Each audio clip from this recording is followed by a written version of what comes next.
अपने पसंदीदा शो के फुल एपिसोड देखने के लिए अभी डाउनलोड करें दंगल प्ले ऐप। दादाजी, आपके आदेश को रोकने की मंशा नहीं है हमारी, लेकिन हमें ऐसा लगता है पुलिस को इन सब में शामिल करना सही नहीं होगा।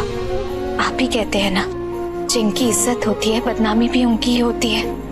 और फिर अगर ये सच सबके सामने बाहर आ गया तो उंगलियां तो हमारे परिवार पर ही उठेंगी ना।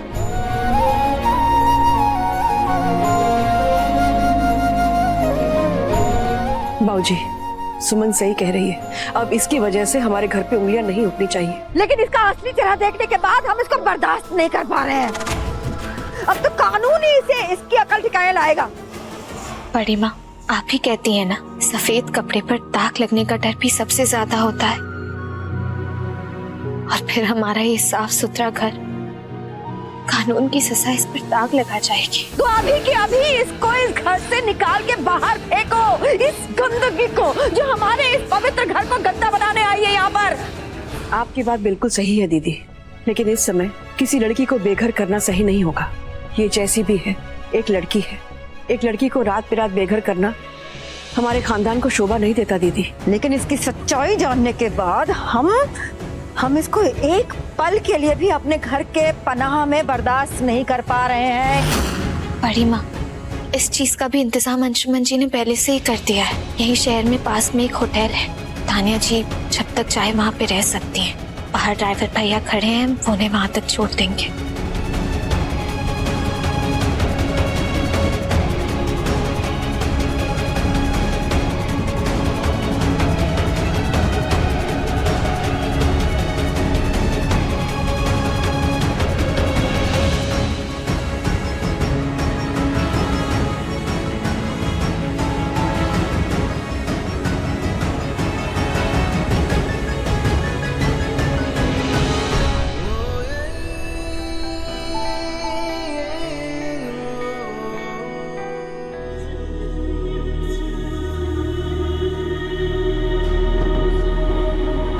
रुको तान्या,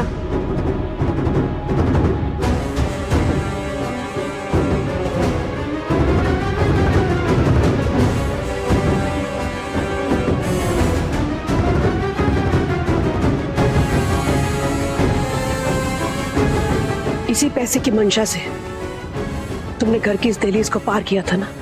ये इतना है कि कुछ दिन तुम्हारे और तुम्हारी माँ का ख्याल रख लेगा। एक बात याद रखना, ये कुछ ही दिन तुम्हारा ख्याल रख पाएगा, लेकिन जो जीवन के रिश्ते होते हैं वो जीवन भर ख्याल रखते हैं। एक एहसान था तुम्हारा हम पर, तुमने हमारे बेटे नंदन को अस्पताल पहुंचाया था, लेकिन तुम्हें पुलिस थाने ना भेजकर यह एहसान भी हमने चुकता कर दिया। तुम्हारे मन में बहुत ख्याल उठ रहे होंगे ना, लेकिन विनती करती हूँ, आज के बाद हमारे परिवार के सामने कभी मत आना। ऐसी कोई नौबत ना आए कि तुम हमारे और हमारे परिवार के रास्ते में फिर से आ जाओ। हमसे, हमारे घर से, हमारे बच्चों से दूर रहना, खासकर हमारे अंशुमन और हमारी सुमन से।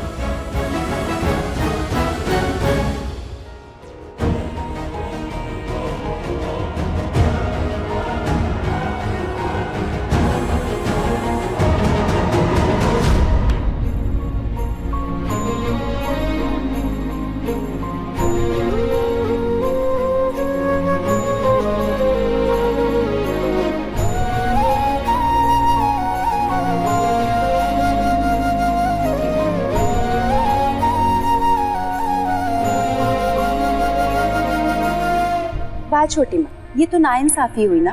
गलत लड़कियों को घर से निकालने का पूरा परिवार का फैसला था और मदद मैंने और नंदिनी ने भी मिलके किया था। और आप सिर्फ अंशुमन भैया और सुमन को ही गले मिल रही, हमसे नहीं।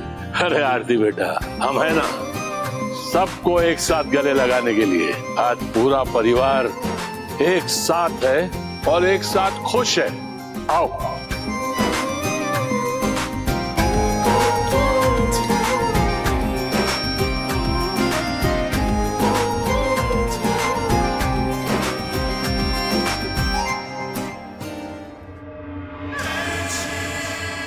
छुटकी, आज से 3 दिन तक हमारे लिए खाना मत बनाना।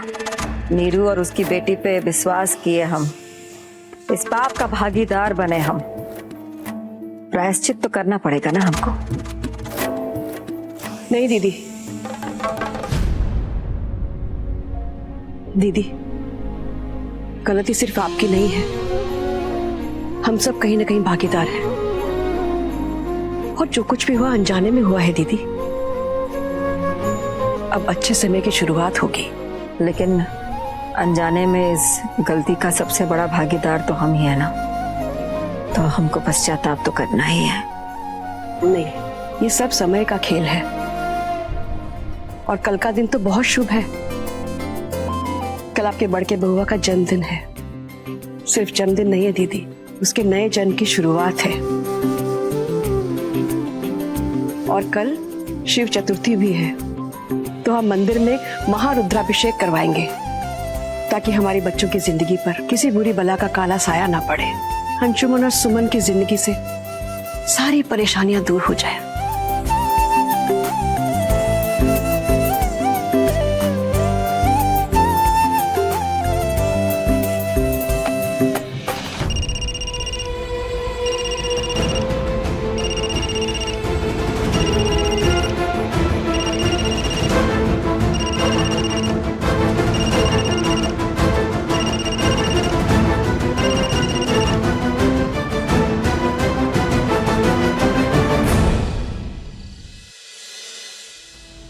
अंशुमन जी, अंशुमन भैया।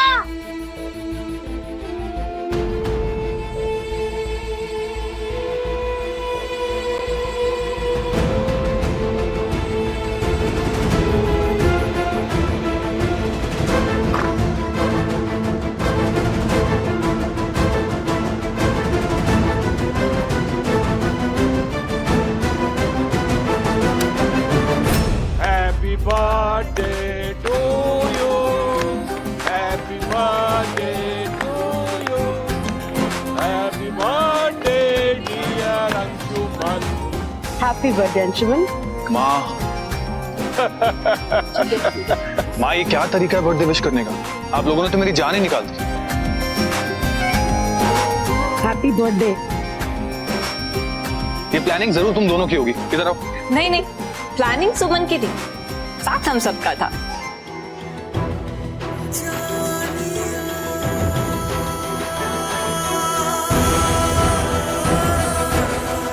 हैप्पी बर्थडे अंशुमन जी।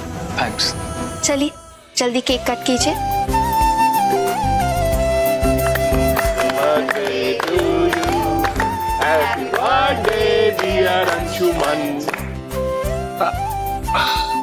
बेटा, ये केक सबसे पहले उसको खिलाओ जिसने इस घर के माहौल को और तुम्हारे जन्मदिन को खुशहाल बनाया है।